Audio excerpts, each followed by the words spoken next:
Hello বন্ধুরা, এখানে হলো ছেলের প্যান্টের হুকটা ভেঙে গেছে। তো কদিন থেকে বলছিল হুকটা লাগিয়ে দাও, হুকটা লাগিয়ে দাও। আজকে এই যে রাতের বেলা ও হুকটা লাগিয়ে দিচ্ছে।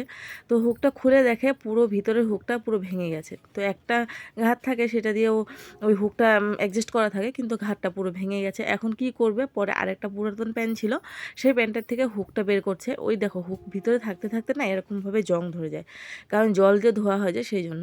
তো ওই দিয়ে হুকটাকে এই সাইডটাকে খুলছিল ভয়ে ভয়ে যদি ভেঙে যায়। তারপরে খোলা হয়ে গেছে ওইটা হুক।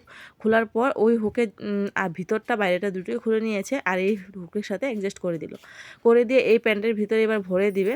মাথায় যদি বুদ্ধি থাকে, ঘরে যদি পুরাতন জিনিস পড়ে থাকে, সেই পুরাতন জিনিস দিয়ে কিন্তু নতুন আরেকটা জিনিস তৈরি করে নেওয়া যায়। যেরকম একটা পুরাতন প্যান্ট ছিল, সেই প্যান্টের হুক দিয়ে এই যে আরেকটা প্যান্টের হুক সুন্দর লাগিয়ে নিতে পারলো। নাহলে কিন্তু এই হুকটা আবার কিনতে গেলে বাজারে মিনিমাম তো 50 টাকা নিতই, যদি ঠিক করে দিত। তাহলে দেখো, এমনিতেই ঘরে কিন্তু সুন্দর হয়ে গেল হুকটা ফিটিংস করা। আর তোমরা এভাবে করে ট্রাই করে দেখো, অবশ্যই তোমরা কিন্তু পারবে। আমাদের ঘরে কিন্তু কোনো জিনিসই ফেলে দেওয়া হয় না। এরকম প্যান্ট হোক বা শার্ট হোক, বুতাম হোক, হুক হোক, যেটা হোক, চেন হোক, সব কিছু কিন্তু রেখে দেওয়া হয় পরে, যাতে ওটা অ্যাডজাস্ট করে লাগানো যায় অন্য কোনো জিনিসে। তো দেখো, একটা প্যান্ট রেখে দিয়েছিলাম বলে ওই প্যান্ট দিয়ে কিন্তু এই হুকটা সুন্দর লাগানো হলো। এবারে তো খুলে নেওয়া হয়েছিল ব্লেড দিয়ে, এবার সেলাই করতে হবে, নালে হুকটা পুরো খুলে পড়ে যাবে।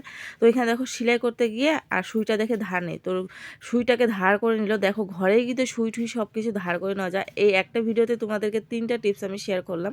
কেমন লাগলো তোমরা অবশ্যই জানিও। দেখো, প্যান্টটা এবার ভালো করে সেলাই করে নেওয়া হয়ে গেছে। এবারে প্যান্টটা কিন্তু রেডি, হুক লাগানোর পর নতুন হয়ে গেছে প্যান্টটা আবার দেখো।